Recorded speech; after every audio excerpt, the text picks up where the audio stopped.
여러분, 예수님이 그런 말씀하셨습니다. 너희가 이 죄 많은 세대, 이 엄난한 세대에 나를 부끄러워하면 내가 하나님 아버지의 영광과 올 때 나도 너를 부끄러워하리라 했습니다. 주님을 부끄러워하면 주님도 우리를 부끄러워하십니다. 자랑해야 됩니다. 설령 야, 네 예수쟁이네, 그 말을 듣는다 하더라도 그래, 나 예수쟁이다, I am Christian, 나는 예수 믿는 사람이다, 당당하게 말할 수 있는 우리 성도님들 되시기를 모두 축복합니다. 함께 우리 하나님 말씀 보시겠습니다. 신약성경 사도행전 13장 말씀입니다. 제가 가진 성경은 신약성경 209페이지에 있습니다. 사도행전 13장 1절부터 3절까지 말씀, 아주 짧은 오늘 본문의 말씀입니다. 짧아서 우리 다 같이 호흡을 맞추어서 오늘은 합독을 한번 해보도록 하겠습니다. 13장 1절부터 3절까지 시작. 안디옥 교회에 선지자들과 교사들이 있으니 곧 바나바와 니게르라 하는 시몬과 구레네 사람 루기오와 분봉왕 헤롯의 젖동생 마나엔과 및 사울이라. 주를 섬겨 금식할 때에 성령이 이르시되 내가 불러 시키는 일을 위하여 바나바와 사울을 따로 세우라 하시니 이에 금식하며 기도하고 두 사람에게 안수하여 보내니라. 아멘. 주일 후 또 3일 동안 은혜롭게 잘 지내셨습니까? 오늘은 본문 1절 말씀과 끝부분에 나오는 및 사울이라, 이것으로 제목을 한번 잡아봤습니다. 이방 선교의 어떤 센터라고 할 수 있는 이제 안디옥 교회가 사도행전에서 등장을 했습니다. 여러분, 사도행전 13장 말씀은 굉장히 중요한 어떤 터닝 포인트가 됩니다. 그동안에 성령께서 예루살렘에 오순절날 강력하게 임하셔서 큰 교회를 만들고 사도들이 막 사역을 하는 가운데에 이제 핍박이 와서 흩어지고, 그러면서 점점 이 복음이 이방으로 막 퍼져나가는 때에 오늘 이 안디옥 교회를 중심으로 해서 완전히 새롭게 이제 사도행전이 새롭게 쓰여가는 그 중심에 누가 있냐면 바울이 있습니다. 그동안에 베드로가 중심에 있었다면 이제 바울을 통해서 우리는 이 사도행전을 성령행전이다, 또 바울행전이다, 이런 별명들이 있는데, 이제 바울의 역사와 함께 그 선교 여행과 함께 이제 끝장까지 이렇게 진행되게 되어 있습니다. 초대교회 양대산맥이라면 베드로와 바울입니다. 베드로는 막강하죠. 그림자에만 그 병든 사람을 이렇게 해도 병이 날 정도로 어쩌면 예수님보다도 더 큰 능력이 나타났던 그런 베드로에 비하면 또 바울도 막강한데, 이제 바울은 아무래도 유대인들이 싫어하니까 이방인의 사도로 부름받아서 이방의 큰 역할을 했던 인물입니다. 우선 이 안디옥 교회를 소개할 때는 우리 성경에 그 앞에 보면 고넬료 사건 뒤에 11장 끝부분에서 이 안디옥 교회가 이제 나옵니다. 안디옥 교회는 이방 최초로 이제 선교사를 파송한 교회거든요. 여러분, 안디옥 교회가 그렇게 역사가 오래되지 않았습니다. 사도행전 11장 20절에 보면 이제 그 중에라는 말은 이제 스데반 집사님이 순교를 하는 박해를 당했을 때 이 사도들은 아무래도 예루살렘 지켜야 되니까 그 외에 집사님들이라든지 제자들이 많지 않습니까? 그 제자들이 다 뿔뿔이 흩어졌습니다. 뿔뿔이 흩어지는 그 중에 이제 키프로스라는 이 섬인데, 이 바나바와 마가 요한의 고향이죠. 구브로에 많은 유대인들이 살고 있습니다. 그런 어떤 구브로 지역 출신 사람과 구레네 몇 사람, 이 구레네는 여러분 아프리카 북부의 해안 도시라고 합니다. 그러니까 아프리카 사람들이죠. 흑인들입니다. 그런 구레네 몇 사람이 안디옥에 이르러서 헬라인에게도 막 복음을 전했습니다. 사도들이 전한 게 아니에요. 그냥 주의 복음을 들었던, 우리 오순절날 세계 각국에서 몰려 들었던 그 유대인들, 디아스포라들은 그 가운데 흑인들도 참 많았던 것 같아요. 그 사람들이 헬라인에게 막 복음을 전하니까 예수를 믿는 거예요. 복음에 꽃을 피웠습니다. 그래서 막 수많은 사람들이 예수를 믿기 시작하고 이제 막 교회처럼 모이기 시작하니까 예루살렘 교회에서 야, 저 무슨 일이냐? 안디옥 교회 무슨 일이냐? 마치 빌립 집사님이 사마리아에서 전도회가 막 전도 폭발이 일어난 것처럼, 그래서 바나바를 파송합니다. 가서 알아봐라. 무슨 일이냐. 아이고, 바나바가 가보니까 난리가 난 거예요. 이게 막 사람들이 뜨거운 열정 속에, 여러분, 성령께서 이렇게 일을 시작하면 사람이 감당할 수 없습니다. 아무개 목사님이 너무 말씀을 잘하고 기도가 능력 있고 그렇게 해서 부흥되는 것보다 성령이 역사하니까 정말 마른 막대기 같은 그런 분이 서가 있어도 기적이 벌떡벌떡 일어나는 거예요. 안디옥 교회가 그런 교회였습니다. 그런 일이 막 일어나니까 예루살렘 교회에서는 정식으로 바나바, 자네가 뭐 바나바 목사님 정도 안 되겠습니까? 바나바 목사 당신이 이제 이 안디옥 교회를 책임지라. 그래서 바나바가 이제 그 명령을 받들어서 안디옥 교회를 막 열심히 하려고 하는데 혼자 힘을 붙이는 거예요. 그래서 누구를 초대했습니까? 사울을 찾아갑니다. 사울을, 그때 이제 다소에 자기 고향에서 사울이, 바울이죠. 바울이라고 하는 그 이름 바뀌기 전에 사울인데, 자기 집에 있는 소식을 듣고 바나바가 가서, 여보게, 나를 좀 도와주게. 내가 혼자 안디옥 가기 너무 힘들다. 사울은 여러분 가말리엘 문화생으로서 정말 어마어마한 사람입니다. 그가 이제 복음을 받아들이면서 변화됐으니까, 여러분 바울이 변화된 거는 정말 대단한 일이거든요. 바울은 사도행전 9장에 가다가 다메섹으로 가는 핍박하러 가다가 하늘의 강력한 빛을 받고 예수님의 음성을 듣고 완전히 회심하고 180도 바뀌어버렸습니다. 그러면서 자기가 바로 그때 다메섹 가가지고 복음을 전했거든요. 예수는 그리스도다, 메시아다. 그러다 맞아 죽을 뻔 해가지고 그 성에서 들창문으로 이제 좀 쪽팔리게 자기가, 사람이 작았던 모양이죠. 조그만 바구니 당겨가지고 도망갔다는 이야기를 갈라디아에서 하고 있는데, 여러분 이것은 우리가 잠시 생각해 볼 게 있습니다. 유대인들은 어릴 때부터 말씀의 도사들입니다. 어릴 때부터, 우리 건희현이도 있지만은 어릴 때부터 부모님들이 철저하게 말씀을 가르쳐요. 정말 아기 때부터 꿀 한 조각 찍어 먹고 성경 능구고, 꿀 먹기 위해서 성경 떠보고 그렇게 한다고 하죠. 성인식을 12세에 하는데 12살 정도 되면 유대인들은 성경 모세 5경, 창출 레민신 5권을 줄줄줄 외웁니다. 히브리어로 노래를 불러요. 어마어마하죠. 그러니까 유대인들 한 10명만 모이면, 랍비들 10명만 모이면 성경 하나를 써버립니다. 성경이 그만큼 많이 알고 있고 외우고 있고 그래요. 그런 유대인들에게 아쉬운 것 한 가지는 복음이 없습니다. 예수님이 없었거든요. 근데 바울이 그런 어마어마한 산 지식인이요 대단한 학자가 딱 하나님의 복음을 받고 나니까 변했는데 엄청난 사람으로 변했습니다.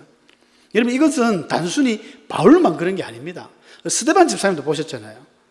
스데반 집사님도 처음에는 뭐 복음을 이제 받아들이고 변화돼서 설교를 하신 거니까 기본 베이스가, 유대인들은 그런 베이스가 있습니다. 복음을 안 받아들여서 그렇지, 복음을 받아들이면 확 변화 일어나는 거예요.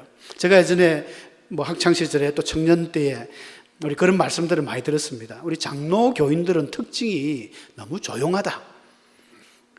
기도도 거룩하게 한다. 교회에서 뭐 어디 뛰다녀, 움직여, 떠들고 안 됩니다. 드럼 이런 게 있을 수도 없고 그렇게 신앙생활을 해왔지 않습니까? 그런데 장로교의 가장 특징 중에 하나가 뭐냐면, 또 장점 중에 뭐냐면 말씀입니다. 말씀이 깊이가 있어요. 진짜 말씀의 베이스가 단단합니다. 이에 반면 뭐 순복음 오순절 계통의 성도들은 불로 아닙니까? 불로 방방 뜨거든요. 방방 뜨면서 기도를 하면 막 시끄럽습니다. 시끄럽고 막 또 기적이 많이 나타나요. 조영기 목사님이 성공한 비결이 기도 아닙니까? 성령의 불 세례를 떨어뜨리면서 휠체어를 몇 대나 갖다 버리고 병자들이 일어나고, 그런 기적을 통해서 세운 교단이 오순절 교단입니다. 약점이 말씀이 약했습니다. 오순절 교단은 말씀이 진짜 약했거든요. 그래서 그랬습니다. 우리 장로교인들에게 하나님의 불이 떨어지면 어마어마한 사람이 될 거다. 이 말씀의 그 불과 기도의 불이 합치면, 오순절 교단에 저 사람에게 말씀이 좀 제대로 들어가면 엄청난 기적이 일어날 거다. 이런 이야기를 많이 했습니다. 그래서 이제 조영기 목사님도 뭐 한때 또 순복음 신학교를 만들어가지고 그걸 인정했죠. 말씀이 약한 걸 인정해가지고 세계 유명한 교수들 초빙해서 신학교를 했습니다. 지금은 옛날보다는 그렇게 좀 그렇게 빈약하진 않고 어느 정도는 깊이가 있어요. 그래도 이제 장로교 쪽의 말씀이 옛날 우리 선교사님들부터 뼈대가 있으니까 참 좋습니다. 근데 성령의 불이 떨어져야 되는 거예요. 그런데 이걸 갖다가 우리가 오해를 해버리면 유대인들은 어릴 때부터 말씀과 신앙생활을 했던 사람들이고 거기다가 예수만 없었을 뿐이고, 근데 우리 한국이나 이런 동양에서는 어릴 때부터 성경을 아는 게 아니라 뭐 부처를 믿었다든지 다른 종교들을 믿었잖아요. 그러니까 복음을 받아들인 이런 초신자들은 성경에 나오는 이들하고 틀립니다. 왜 이들이 유대인들이 그 성령 받고 베드로가 막 설교하니까 3,000명이 한섬에 회개하느냐? 회개할 수밖에 없죠. 그들은 기본 바탕이 돼 있는 거예요. 사울도 마찬가지입니다. 기본 바탕이 돼 있었습니다. 물론 안디옥 교인들은 틀리죠. 그래서 하나님은 이방 선교에 어마어마한 기적을 많이 베푸셨고, 유대 쪽에는 말씀이 기본적으로 바탕이 되어 있으니까 이 복음의 그 확실한 걸 착착착 맺어주니까, 바울도 그때까지만 해도 예수님을 오해를 했는데 자기가 한 3년 동안 아라비아에서 기도도 하고 연구도 하면서 메시아, 그리스도, 예수가 그리스도라는 걸 깨달았습니다. 그러면서 이제 복음을 전하는데 이제 바나바와 함께 안디옥에서 시작을 했죠. 한 1년 동안 얼마나 열심히 했는지 우리가 적혀 있으면 그리스도인이다. 저들은 그리스도인이다.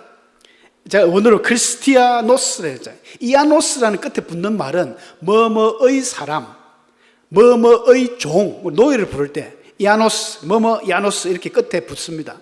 원어로. 그러니까 이 사람들은 그리스도의 사람이다, 그리스도의 종이다는 뜻이 바로 그리스도인이라는 것입니다. 한 1년 동안 얼마나 예수 복음을 전했는지 알만하지 않습니까? 안디옥 도시에서 저 사람들은 그리스도인이다, 크리스티아노스다. 순 한국말로 뭐라 합니까? 예수쟁이다. 우리 부산 경남 사투리로 예수제이, 제이 그러죠. 예수제이. 저 예수제이들. 이게 부끄러운 말이 아닙니다. 제가 오늘 한글 사전을 찾아봤습니다. 쟁이라는 것은 이 앞에 있는 명사의 그 행동을 하거나 그 명사를 늘 따르는 사람들, 그렇게 그 명사와 함께 사는 사람들 쟁이라 그럽니다. 우리 욕쟁이, 뭐라면 욕쟁이. 욕만 많이 하는 사람. 그 다음에 겁쟁이, 겁이 많은 사람들.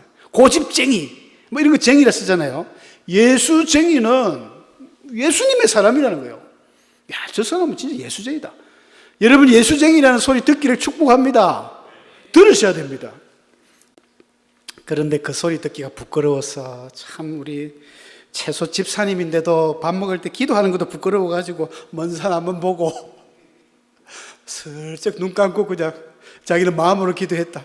혹시 그런 분 있으면 오늘 회개하시기 바랍니다. 뭐가 부끄러울까요? 예수님 믿는 게. 한때 제가 젊을 때 막 전부 교회 다니시는 분들이 가방을 들고 다녀요. 가방 안에 성경을 넣어 다니고, 성경 들고 다니기 부끄럽다고. 한때는 성경을 자랑스럽게 탁 이렇게 끼고 다니는 분들도 있었는데 어떤 분들은 신문지에 싸가지고도 다니고. 여러분, 예수님이 그런 말씀하셨습니다. 너희가 이 죄 많은 세대, 이 엄나는 세대에 나를 부끄러워하면 내가 하나님 아버지의 영광과 올 때 나도 너를 부끄러워하리라 했습니다. 주님을 부끄러워하면 주님도 우리를 부끄러워하십니다. 자랑해야 됩니다. 설령 네 예수쟁이네, 그 말을 듣는다 하더라도 그래, 나 예수쟁이다, I am Christian, 나는 예수 믿는 사람이다, 당당하게 말할 수 있는 우리 성도님들 되시기를 모두 축복합니다. 이 안디옥 교회는 이런 이방 선교사를 최초로 파송했지만 또 최초로 이 선교 헌금을 전달했던 또 교회로 유명합니다. 사도행전 11장 29절에 보니까 제자들이 각각 그 힘대로 유대에 사는 형제들에게 부조를, 예루살렘 교회가 힘들잖아요. 지금 박해가 오고 10,000명 성도를 다 먹이고 살리려면 힘들거든요. 뭐 돈 있는 사람들이 밭을 파는 것도 한두 번이지 계속 팔면 자기도 거지 되는데, 예루살렘 교회가 이게 먹어치우는 교회입니다. 예루살렘 교회가 망하지 않았다면 교회가 아마 망했을 것 같아요. 왜냐하면 계속 일을 해야 되는데 예루살렘은 일하는 도시가 아니거든요. 거기는 종교 도시이기 때문에 일을 하지 않습니다. 그냥 뭐 성전이 있고 성전 새로 이렇게 살아가는 이런 거지. 그런데 교인 수가 10,000명이 넘어가고 하니까 그걸 다 어떻게 먹여 살립니까?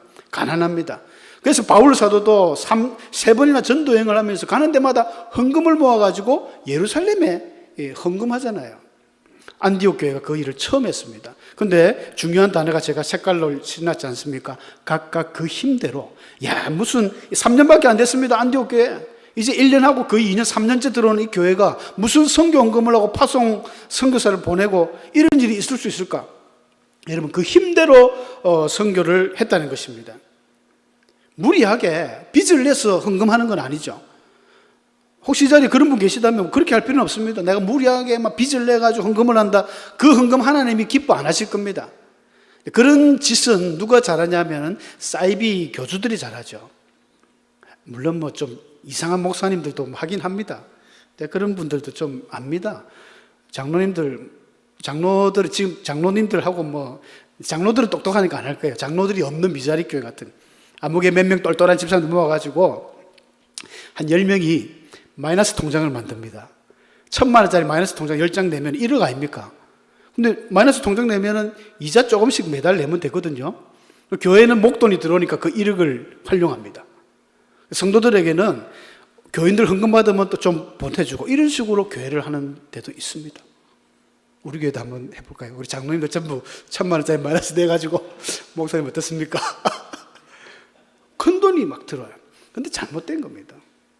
이단들이나 사이비, 그래가 사이비 교주들은 이단들은 돈 많이 받습니다. 착취를 하죠, 착취를.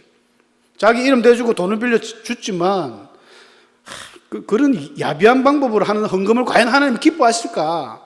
그렇지 않습니다. 성경에도 각각 그 힘대로, 억지로 하지 말았잖아요. 각각 그 힘대로 우리는 하는 겁니다. 그런데 문제는 힘이 있는데도 안 하는 경우는 잘못됐겠죠. 내가 충분히 능력이 있는데 교회 하는 헌금은 달달달 손이 떨리면서 아깝고 내가 먹는 거는 진짜 막 10만 원짜리 뷔페 가고 국제여행 국내여행 다 가면서 선교 헌금만 하나 하면 막 손이 떨립니다. 잘못됐습니다. 힘대로 해요. 힘대로. 5달란트 할 수 있는 사람은 5달란트 해야 되고 1달란트 받은 1달란트 해야지. 1달란트 받은 사람 빚내가 5달란트 하려고 그것도 잘못됐어요.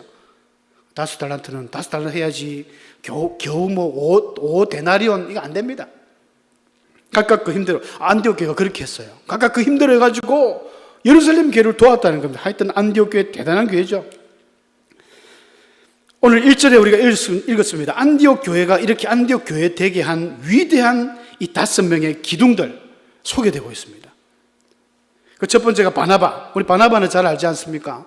이 마가 요한의 또 외삼촌이고 이름은 본명은 요셉인데 이 바나바라는 별칭이 위로의 사람이다. 밭도 팔고 가난한 사람도 주고 하니까 사도들이 붙여준 별명이에요. 베드로처럼. 바나바. 우리 바나바로 많이 알려졌지만 이 바나바가 아무래도 안디옥 교회를 처음 시작하는 이제 목회자 목사님이다 보니까 이름이 처음에 온 것 같아요. 사도 바울은 고린도 전서 12장에서 교회에 직분을 주셨는데 그 첫째는 사도요, 둘째는 선지자요, 셋째는 교사라. 그 다음에 뭐 능력을 행하고 병을 고치고 뭐 방언을 하고 이런 사람들 뒤로 놔놓고 이 세 가지를 굉장히 중요하게 여겼습니다. 사도, 선지자, 교사. 아무래도 이 5분은 뭐 사도는 아니니까 일단 선지자나 교사라고 봅니다. 여러분 교사들 굉장히 중요합니다. 성경을 가르치는 교사. 이 당시만 해도 뭐 선약은 없었으니까 구약을 가르치는 교사들이거든요.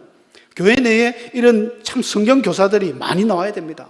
그래서 기간마다 이런 기간별 모임하면 뭐 게임도 좋고 하지만은 다 어떨 때 모여가지고 성경 공부하자 하고 가르치고 샘터 모임하면 또 그래 하고 이러면 교회가 아주 능률적으로 움직이는 거죠. 안디옥 교회가 그랬습니다. 그런데 바나바 사울은 우리가 잘 아는데 중간에 있는 사람들은 좀 잘 모릅니다. 걸거리 없어서 쫓겨나게 나왔네요. 성경에 나온 그대로입니다. 두 번째 이름이 니게르라 하는 시몬. 자, 니게르라 하는 시몬. 성경에 익히 많이 알려져 있지 않습니다. 그럼에도 불구하고 안디옥 교회에 지금 이야기하면서 첫 번째로 등장하는 5명이기 때문에 이분들은 보통 분이 아니라고 우리는 기본적으로 생각하셔야 됩니다. 마치 초대교회 7 집사님처럼 이분 5분의 이름은 어마어마하고 중요한 사람일 게 분명합니다. 근데 다른 데 이름이 안 나오기 때문에 잘 모르지만 학자들은 그렇게 이야기합니다. 니게르라는 말이 라틴어에서 온 말인데 영어로 하면 니그로, 흑인을 이야기합니다. 흑인. 니그로, 흑인인데 흑인들이 성경에 보면 제법 믿음이 좋으신 분들이 많아요. 근데 니게르 시몬, 그러니까 니그로 흑인 시몬인데 이게 이제 어떻게 추측을 하냐면 예수님이 십자가 지실 때 억지로 십자가를 지었던 구레네 시몬이라고 나오잖아요. 이름이 똑같지 않습니까? 시몬. 구레네도 이 아프리카 지역의 흑인을 이야기하거든요. 밑에도 구레네 나오지만은. 그러니까 이 니게르 시몬은 그 구레네 시몬, 십자가를 졌던 그 사람일 것이다 라고 거의 추측하는데 그렇게 많이 인정합니다. 그러니까 이분은 억지로 십자가 한번 졌다가 인생을 바꿔버렸어요. 자기는 얼떨결에 그냥 십자가 졌는데 예수님이 돌아가시고 부활하시고 이런 광경을 쭉 지켜보면서 야, 이분이 하나님이구나. 그때부터 믿음 생활을 얼마나 잘했는지 안디옥 교회에 이런 기둥으로 아주 중직으로 이름이 등장하는 인물이 되었다는 것입니다. 억지로, 때로는 억지로. 여러분, 때로는 목사님이 억지로 일을 맡기실 때 또 믿음으로 순종하면 복이 될 줄로 믿습니다. 아멘 하셨습니다. 목사님 이제 거기 아멘 하셨습니다. 여러분, 억지로 이제 내년에 뭘 맡기실지. 그 다음에 세 번째 등장하는 사람이 구레네 사람 루기오. 이분에 대해서는 진짜 많이 알려져 있지 않습니다. 구레네도 역시 아프리카 북부 해안 도시인데 이 루기오라는 말이 원래 누가 사도가 이름이 루카스거든요. 헬라로 루카스하고 루기오 비슷해서 누가 사도가 아닐까? 아니면 이제 바울의 그 친족 중에 로마서 16장 끝에 보면은 막 누구누구에게 문안하라 인사하면서 루가 아니고 누로 시작하는 누기오가 나옵니다. 그래서 그가 아닐까라고도 추측을 하는데 이거는 좀 전부 신빙성이 없어요. 정확하게 알 수는 없습니다. 그리고 헤롯의 젖동생 마나엔, 이게 참 또 중요해요. 여러분, 젖동생이라는 것은 어머니 젖을 함께 먹고 자란 동생. 그러니까 헤롯은 그 당시 헤롯 대왕이 아니고 헤롯 대왕이 죽고 나서 그 아들, 이 안디바라는 아들이 있습니다. 성경에 등장하는 안디바, 안티파트라는 이 안디바가 이 마나엔이라는 사람하고 어릴 때 같이 지내면서 헤롯이 자기 어머니가 젖을 없었던지 그러니까 유모를 들렸는데 마나엔의 어머니를 유모로 들인 거예요. 그래서 함께 젖을 먹고 자랐습니다. 그래서 이 마나엔이라는 사람은 거의 뭐 헤롯과 같이 어린 시절을 커왔던 굉장히 영향력 있는 인물이죠. 이게 만약에 뭐 가짜뉴스고 이러면은 오늘날도 가짜뉴스 잘못하다가는 뭐 벌금도 받고 이러지만 이 당시에는 바로 죽음입니다. 바로 네가 헤롯을 함부로 이름을 자기 PR을 하면서 좀 하려고 할 수도 있는데 그래서 이것은 정확한 팩트로 봅니다. 헤롯과 함께 어린 시절을 보냈던 마나엔, 이 사람이 어떻게 하다가 예수를 믿게 된 거예요. 근데 놀라운 사실은 헤롯과 마나엔 두 사람이 어린 시절을 같이 커왔는데 극과 극의 상황에 처했습니다. 이 헤롯 안디바는 세례 요한을 참수했잖아요. 자기 동생 헤롯 빌립의 아내를 뺏어가지고 막 이러다가 세례 요한이 욕을 하니까 목을 참수했던 그 왕이 헤롯 안디바입니다. 그리고 예수님을 재판했던 빌라도가 야, 저 사람 죄 없는 것 같아 가지고 헤롯한테 보냈거든요. 그때 등장하는 헤롯이 헤롯 안디바인데 안디바가 그렇게 예수를 만나고 싶었대요. 기적도 일으키고 하니까 한번 이렇게 봐라 하면서 그러니까 예수님이 아무 말씀도 안 하시니까 막 그냥 다시 빌라도에게 돌려보내면서 막 희롱하고 이 왕이 입는 이 망토, 빛나는 망토를 한 개 만들어가 예수님에게 딱 붙여진 거예요. 거지 왕자처럼 아주 예수님을 희롱했던 악한 자입니다. 반면에 마나엔은 완전히 예수님을 따라가는 이런 안디옥 교회의 최고의 인물이 되었잖아요. 극과 극입니다. 참 세상 일은 모르는 것 같아요. 그리고 이제 마지막 등장하는 사울입니다. 우리 사울은 뭐 두말을 안 해도 알만한 사울이잖아요. 이 사울은 참 대단한 인물입니다. 그런데 안디옥 교회에서 사울은 오늘 설교 제목처럼 이 5명 중에 맨 끝에 나오잖아요. 및 사울이라. 및 이런 의미는 뭡니까? 사실은 뭐 안 해도 되는데 및 사울이다. 사울의 이름은 안디옥 교회에서 크게 뭐 이래 하지 못했는지도 모릅니다. 그런데 이걸 누가 압니까? 성령님이 아시는 거예요. 성령님이 다 이 선교사를 파송하려니까 2절에 나왔잖아요. 주를 섬겨 금식할 때에 성령이 이르시되 바나바와 사울을 따로 세우라. 그래서 이제 이분들을 이제 안수하고 선교사로 보냅니다. 사울이 맨 끝에 있었지만 이제 사도행전 13장을 통해서 이제 완전히 새롭게 바울이 중심이 됩니다. 앞서서 나갑니다. 선두합니다. 13장 13절에 딱 보면 바울과 및 동행하는 사람들 완전히 뒤바뀌어 버렸어요. 바울이 원래는 및 사울에다가 이제 이름도 바울로 바뀌면서 이제는 바울과 및 동행하는 사람, 바나바도 뒤로 가버렸습니다. 하나님이 바꾸신 거예요. 물론 누가가 기록한 것이지만 이제는 바울을 중심으로 사도행전 13장부터 바울 행전이 쭉 진행됩니다. 수많은 기적들이, 엄청난 기적들이, 우리가 늘 사도행전을 보면 나오는 그런 기적들이 바울을 중심으로 일어나고 있다는 것입니다.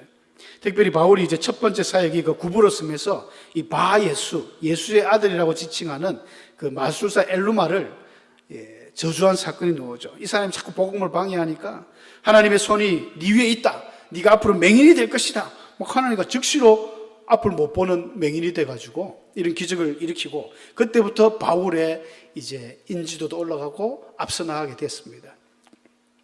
사랑하는 성도 여러분, 우리는 신앙생활 할 때에 가끔 그런 경우가 있습니다. 왜 나를 안 알아줄까? 왜 목사님은 나를 안 알아주시지? 왜 장로님은 나를 안 알아주실까? 내가 이렇게 교회에서 열심히 일하고 있는데. 혹시 마음에 섭섭한 마음이 생길 수가 있습니다. 그런데 오늘 이 사울처럼 및 사울이었던 자가 하나님이 때가 되니까 가장 앞에다가 바울을 올리시는 거예요. 목사님이 몰라줘도, 장로님이 몰라줘도, 성도님들이 몰라줘도 여러분 기억하십시오. 하나님이 보고 있습니다. 하나님이 알고 있습니다. 내가 했던 어떤 작은 일이지만, 내가 했던 하나님의 작은 섬김과 봉사였지만 하나님께서 아신다는 거예요. 그리고 그렇기 때문에 우리는 모든 일을 게을리해서는 안 됩니다. 최선을 다해서 내 하는 일에 준비하고 노력하고, 누가 안 알아주더라도 하나님 앞에서 코람데오의 자세로 우리 열심히 하다 보면 반드시 하나님은 일꾼이 필요하거든요. 여러분, 하나님의 포도농장에는 일꾼이 부족합니다. 항상 부족합니다. 근데 일할 사람이 없어요.